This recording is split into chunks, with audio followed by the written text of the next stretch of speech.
Assalamualaikum warahmatullahi wabarakatuh. Hari ini kita masih di Mapel Administrasi Perpajakan.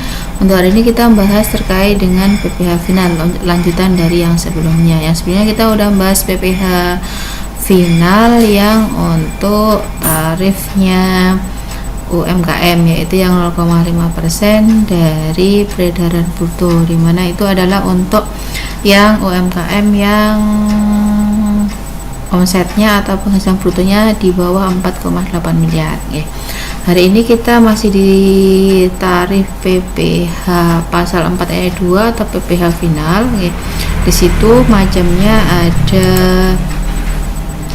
ada PPh finalnya itu untuk penghasilan berupa bunga deposito, kemudian bunga obligasi, bunga tabungan, hadiah, kemudian saham, kemudian penjualan saham dan dividen. Nah, di sini saya contohkan salah satu saja. Misalnya di sini ada bunga simpanan yang dibayarkan oleh koperasi kepada anggota koperasi orang pribadi itu tarifnya sebesar 10%. Di sini adalah perlakuannya atau dasarnya itu dari pasal 4 ayat 2A dan pasal 17.7 PP nomor 15 tahun 2009. Jadi di sini misalnya misal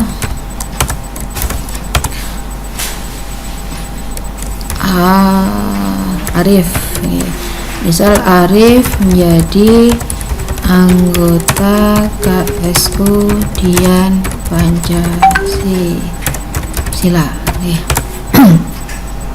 Kemudian Arif memperoleh bunga simpanan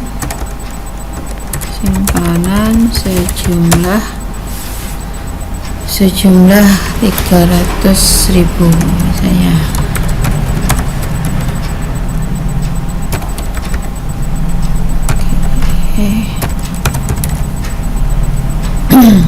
Maka bunga yang diperoleh Arif ini yang 300.000 dikenakan PPh final. Maka dikenakan PPh final yaitu sebesar 10% dikali bunga yang diterima tadi 300.000. Berarti pajaknya sama dengan 30.000.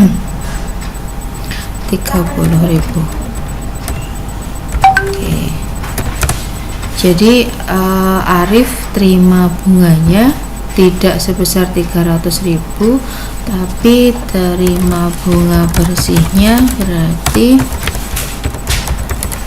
adalah 300.000 dikurangi 30.000, berarti dapatnya sama dengan 270.000.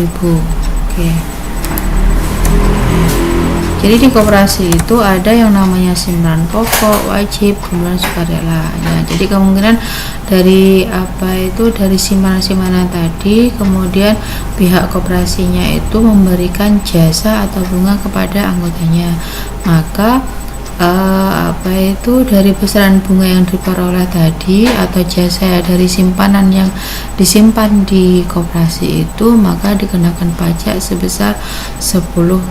Jadi 30.000 ini yang memotong atau memungut adalah koperasinya. Kemudian yang menyetorkan ke dinas pajak atau ke kas negara juga koperasinya. Jadi untuk yang Arifnya sendiri, untuk melaporkan PPh finalnya ini hanya pada saat pelaporan SPT tahunan, yaitu yang paling lambat dilakukan pada akhir Maret di tahun berikutnya.